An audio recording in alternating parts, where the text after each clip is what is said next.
In the very first video of this series, we have seen that linear models are all about solving approximate linear equations. In that video, we also saw an example, an artificial example of such an approximate linear equation. In this video, we shall take a look at a vast source of such approximate linear equations.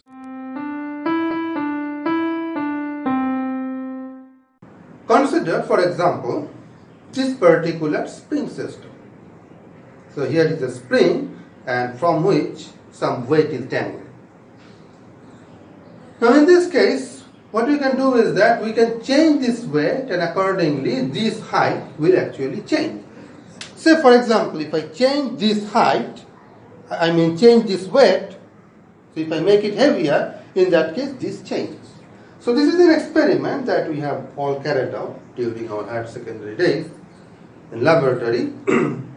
So here this was the input and this length was the output, and we are interested in measuring or interested in assessing the relationship between this input and this output. Now this particular example is a special case of a more general setup that we can represent as a black box. So here we are not interested in knowing how the spring works, only we are interested in understanding its input-output behavior and not why such a behavior takes place. So we can treat this as just a black box. So the spring is like a black box, well in this case it looks like a green box, but you understand. And the input is the weight and the output here is the length. And we put various inputs, so various values of the weight, and see what are the various values of the length that we see. Based on that, we want to make some inference about how this object behaves. Now this idea of treating something as a black box occurs in every walk of science, and the general setup is like this.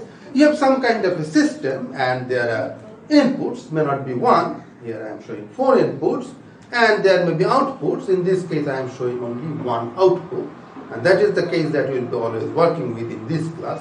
One output and one or more inputs, and this thing I have just called a system. Now there are various examples of this. Here for example is one of them. So it could be that this system is a patient.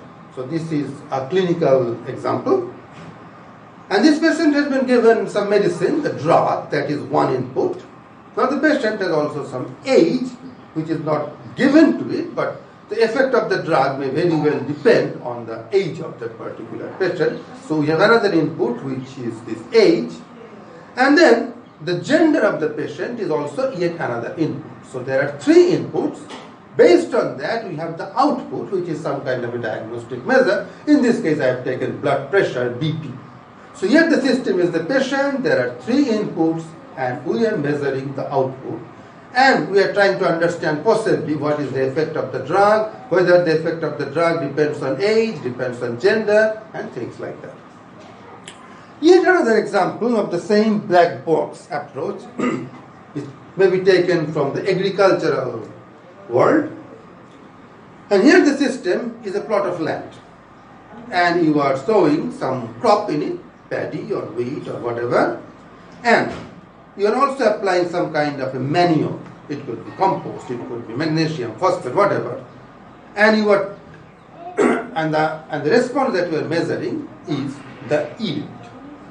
So again, you are treating this as a black box and you are trying to understand how this particular plot behaves in terms of crop and manure, which manure is good, which is bad, or whether manure has an effect or not, or if some manure is good for some crop and some manure is bad for some crop.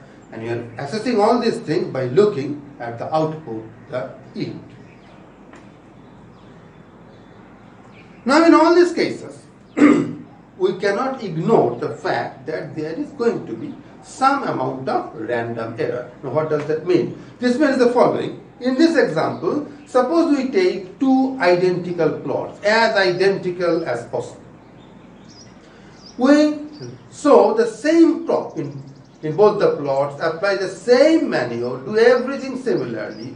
Do we expect that we will get precisely the same yield in both cases? No. There will be some amount of variation, inevitable, because there are so many other things that we could not take into account.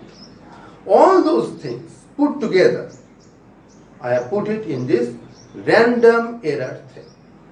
So I cannot really say that this output is just a mathematical function of these inputs.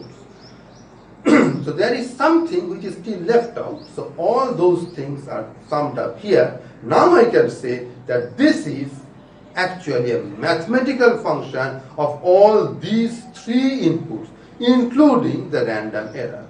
So typically when we will model this situation, I will assume that there is a precise mathematical relationship, possibly involving unknown parameters, that will determine this output from all these inputs.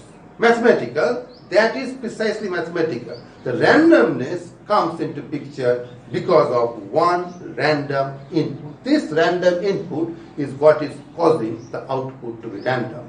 So there is no randomness in the form of the entire thing.